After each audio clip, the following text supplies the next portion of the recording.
Sir TV 9 से बोले अपना दल के कार्यकारी प्रदेश अध्यक्ष आशीष पटेल। यूपी सरकार ने शिक्षकों के साथ अन्याय किया, ये कहा है आशीष पटेल ने। यूपी में 69,000 शिक्षकों की भर्ती में घोर अन्याय हुआ, ये आशीष पटेल ने कहा है।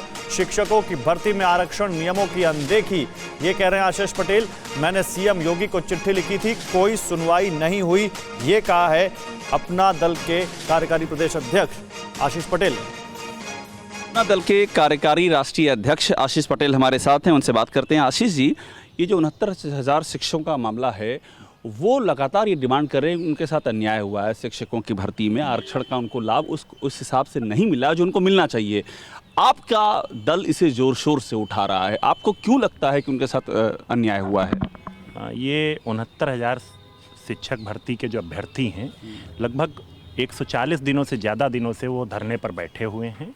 हमारी नेता आदरणीय अनुप्रिया जी ने इस मुद्दे को भाजपा के शीर्ष नेतृत्व के सामने काफ़ी मजबूती से रखा हुआ है, परंतु बहुत खेद के साथ मैं कह रहा हूं कि इन पिछड़े वर्ग से आने वाले अभ्यर्थियों की मांगों पर सरकार द्वारा कोई भी ध्यान नहीं दिया जा रहा है। आप ये कह रहे हैं कि सरकार की ओर से ध्यान नहीं दिया जा रहा है, तो आपकी जो पार्टी है वो तो सरकार की सहयोगी पार्टी है, यूपी में भी केंद्र में भी, फिर ध्यान कैसे नहीं दिया जा रहा है? निश्चित तौर पे इसे उत्तर प्रदेश सरकार को इस पूरे प्रकरण को ध्यान में रखना चाहिए था और जो अभ्यर्थी हैं उनकी मांगों को एक सही तरीके से हल करने का प्रयास करना चाहिए। तो क्या अभ्यर्थियों के साथ में आप लोग ये कह रहे हैं कि अन्याय हुआ है, तो अन्याय किसने किया है? निश्चित तौर पे पिछड़े वर्ग से आने वाले इन अभ्यर्थियों के साथ अन्याय हुआ है, जिसको राष्ट्रीय पिछड़ा वर्ग आयोग ने अपनी रिपोर्ट में स्पष्ट रूप से माना है। ये मैं नहीं कह रहा हूँ, राष्ट्रीय पिछड़ा वर्ग आयोग ने भी इस बात को कहा है कि इनके साथ अन्याय हुआ। अन्याय किया किसने है?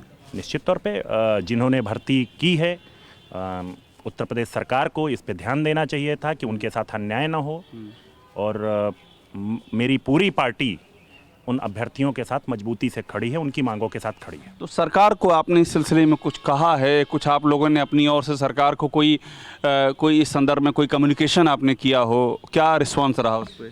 जब इन अभ्यर्थियों को साथ, जब इनको राष्ट्रीय पिछड़ा वर्ग आयोग ने इनको ये बताया था कि इस पूरे प्रकरण में कि इन अभ्यर्थियों के साथ अन्याय हुआ है, तो मैंने स्वयं माननीय मुख्यमंत्री जी को इस पर एक पत्र भी लिखा था और विभिन्न मौक़ों पर हमारी पार्टी की ओर से हमारी नेता और मैंने स्वयं भाजपा के शीर्ष नेतृत्व के सामने इनकी चिंता रखी। आपके पत्र पर सुनवाई हुई कुछ? अभी तक तो नहीं हुई है।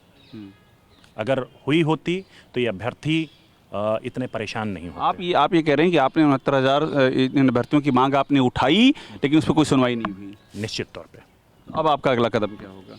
हम अभी इस पर हमने फिर सरकार से, कल भी वो अभ्यर्थी हमारे यहाँ आए थे, हमारी आपके माध्यम से और अपने उनमें से भी मैं एक मांग कर रहा हूँ कि इन अभ्यर्थियों के साथ न्याय किया जाए। ये पिछड़े वर्ग के आने वाले वो अभ्यर्थी हैं जिनके माँ बाप को इनसे बड़ी आशा रहती है। तो आखिरी सवाल है, जो आपकी और बीजेपी के बीच में साझेदारी की बात चल रही सीटों को लेकर के, क्या उसमें ये 69,000 का ये भी एक मुद्दा रहेगा कि इसको सॉल्व किया जाए?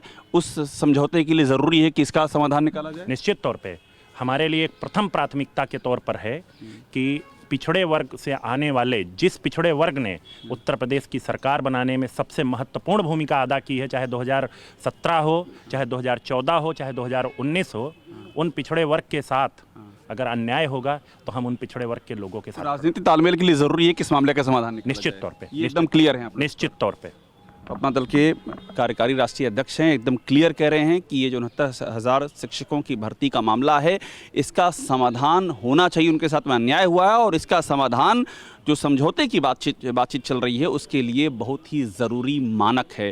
कैमरा मुनीश भल्ला के साथ अभिषेक उपाध्याय, टीवी 9 भारतवर्ष, लखनऊ। परवाह देश की, सोमवार से शुक्रवार रात 10 बजे टीवी 9 भारतवर्ष पर।